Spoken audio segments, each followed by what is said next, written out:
Kasabay ng pagtaas ng kaso ng dengue, ipinaalala ng PhilHealth na may mga benepisyo para rito. Pagmamalaki ng state insurer, epektibo na noong nakaraang taon ang mas mataas na package rate. May balitang pambansa si Efraim Gaitos ng Radyo Pilipinas.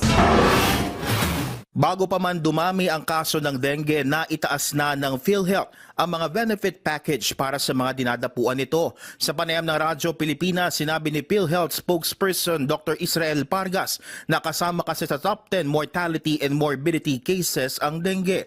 So yan po ay isa sa mga pinakamalaki at pinakamaraming nakiklaim at binabayadan ng PhilHealth.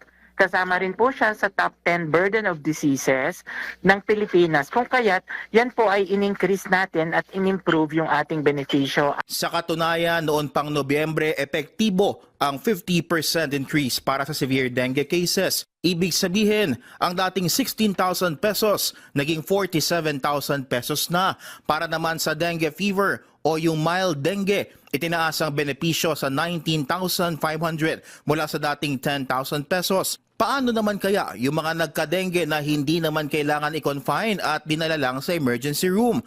Sagot ng PhilHealth. May mga dengue patients na nadala sa ER pero hindi naman na-admit, meron na rin po silang benepisyo na makukuha. Pero paglilinaw ng state insurer, nakadepende sa serbisyo na natatanggap ng pasyente ang magiging benepisyo sa ilalim ng Outpatient Emergency Care Benefit Package. Ang mga bagong package rate na yan para sa dengue ay kabilang sa mga pinalawak na programa at serbisyo ng PhilHealth alinsunod sa direktiba ni Pangulong Ferdinand R. Marcos Jr.